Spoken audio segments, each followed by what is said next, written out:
that's your thing. You as musicians, and I know a band that went so far in order to be able to play their music the way they wanted that they started their own record label, so that they didn't have to cater to corporate America saying, no, this is what you need to be doing. And one thing that we weren't lucky enough, and this is nothing against Philo or Stevie or Joe, we're not rich. Because some bands... So many musicians aren't. No, but some bands have that one rich guy. But we just... Like, when Stevie came in the band, we're like... First thing that I said to him was, are you fucking rich, man? He asked me to take my shirt off. Yeah, and I said... Weird by the way, I'm completely lying. He was just a great guy, and everything was fantastic. But it's... If you don't have the money... You're not making that much money doing original music. It's one of the reasons that I have created, one of the reasons. The main reason I only do originals on my podcast is I can't afford to pay the big boys to join the big boy clubs that'll allow me to play covers. But the other reason is I very quickly, coming into this, learned cover bands and tribute bands can get booked all day long. Yes, and also get paid very well. And they get paid very well. Originals can't. So what we do is, like, if we get $250, then that's a good night. But see, when you have to pay for rehearsal and you have to pay for driving, but that's the whole point. Is that there's a passion with this band, right? That we understand that we're not making any money. This is, you're not doing it because you're making money. Are you doing it because you might become a gigantic superstar? Maybe, but we're not. But the chances are low because everything in this world is rap. The whole world is in rapture with rap and country. Yeah. I mean, those are still the two but not hard rock. But hard rock has been gone for years. And what's really sad is that all these kids. Like if you ever watched old Van Halen live, if you ever watched like real bands live where they're like out there, they're putting it all out there. I like this whole emo, whiny bullshit where they're like, they stand there and they're like, I wish I saw this one band where there was somebody with a bag, and this was at Goose Town, and they said, I asked this young lady that was next to me, I go, what is that person doing? He said, they're painting their emotions. Oh, fuck you. Really? How about you just do something other than stand there and then have somebody paint your... And furthermore, I'm really upset. And things are sad. And I'm transsexual or whatever it is. It doesn't matter. It's like, just fucking play. Give me a show. That's what we do. Well, and that's it. People are going out to be entertained. Yeah. But it's not happening with hard rock. No, actually it is. Where? Phoenix. Okay, that's great, but there's a whole country. Well, no, there is a whole country. No, it's happening here too, but you can't get paid for it.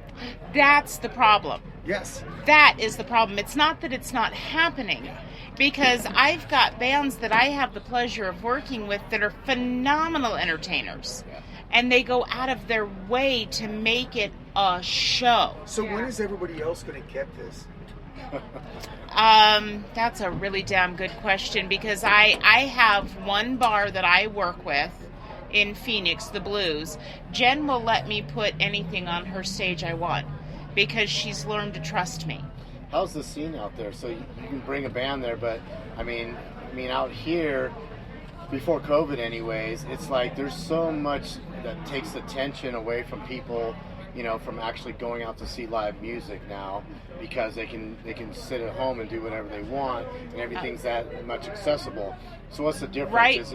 Now Jen's place is a smaller place. It's got a max capacity of 175.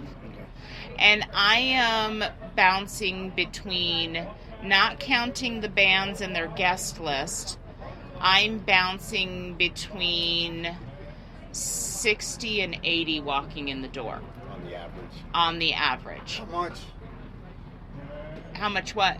at the door? How much is it? 10, 15, 20? I do a standard $10 cover, and That's all right. if I have the show posters made, and assuming the show made enough money for me to be, and I'm special. I am a special kind of... You are special. I am, in so many ways. But I'm a special kind of promoter that I'm not in this to make money. This is my hobby. Yeah. So when I look at what came in the door, if the bands aren't hitting at least $150 each, I don't take my cut that pays me back for the show You're posters. very rare. Oh, she is. I am. But it's because I understand, because I'm friends with so many bands, because I've gotten to know so many of you, and you mean so much to me. I happen to know what it costs you to do what you do. Yeah. It's expensive. I happen to know that it is physically, mentally, emotionally, and financially expensive to do what you do. Bless your heart. So Yeah. I put you before me.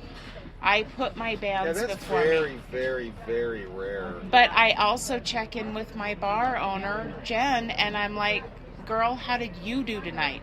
Did you guys make your to the black mark tonight so that you didn't end the night in red? If not, then I need to look at how I'm doing my lineups to make sure that I am bringing those bands that are putting the bar in the black. And what's odd about the way the scene is these days is these younger people are not drinking. Like, if you went to again with the Van Halen thing, you went to a Van Halen concert, you're drinking. If you went to a local bar, you were drinking. Right. So the bar makes X amount of money. Right. So even if the door isn't making that much money, but the bar is making a ton of money because they're drinking. But these new people, they're like, well, I'm just taking it all in.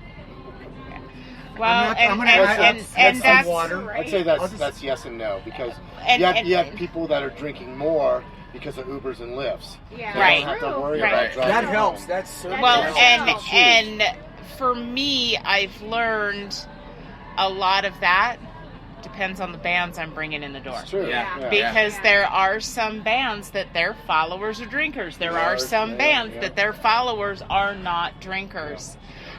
So that is another one of those directions that I look at when I'm looking at what bands I'm putting on a show. We play this bar that was on Broadway, and like 2 doors down was this rap bar. Not rap bar, but like a bar that A hip hop. rap. It's a hip hop. Whatever. And and there was a ton of people in there, and there'd be all this original music that was 2 doors down. Yeah. I mean, good original music. The owners knew they were in the scene. They'd been in the scene for Right. a million years, and they would bring in all these killer bands. But all the girls, which is usually what guys follow. Absolutely. I'm just stating Weird. the obvious. No, it's the truth. Yeah. And that was something I learned early on. You get good-looking guys up on the stage. The girls will come to the show to see the good-looking guys. The guys will come to the show to see the good-looking girls that are looking at the guys That's on exactly stage. right. But there was all these people. They were up at this, and we'd walk. You'd walk up the street, and there was this bar that has this crap ass music, bitches and hoes or whatever was going on. And it's like, how long can you sing about this? I got lots of money. Too long. I agree. Well, Way too long. But there'd be I'm- killer bands that were all original, right next door, 2 doors down. Yeah, I get it. So, Chris, what's your background in the music? How long have you been in? Do you do more than just sing? Do you play an instrument as well? Yeah, in fact, I went in with it. See, he's already smiling. Some sort of a flute, I think, right, Philo?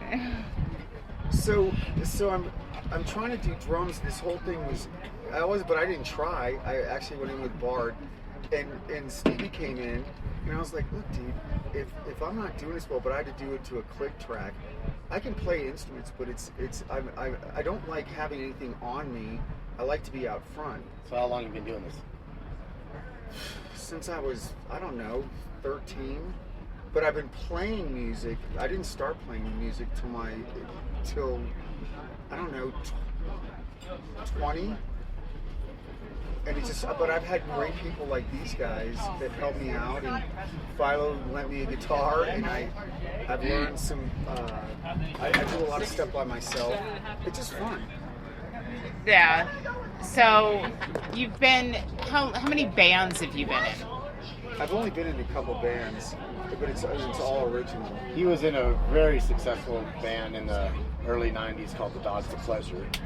That kind of like killed the Denver scene so big that they moved to California, and then you get stuck in California with so many bands, and then grunge hits, and then nobody even wants to touch people that have any type of metal music whatsoever. Okay. So, sorry guys, we had to pause for a minute because there was a lot of background noise happening because we are not in a practice space.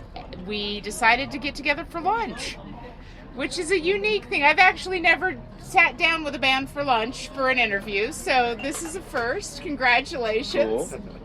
So, how many different bands have you been in? I've only been in a couple, and like Philo was saying before that happened,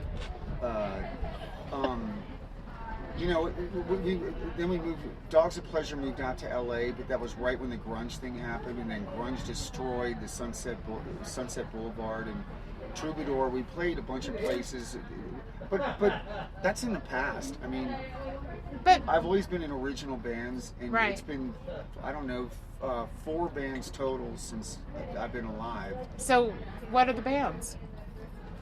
Well, I did Dogs of Pleasure, then Death Valley Palm Squad. A lovely name, huh? I like that name. I was digging it. And Dead Heaven Cowboys, and Grindcat Grind. And it's all original, and it's just what I like to do. It's hard for me to sing cover songs.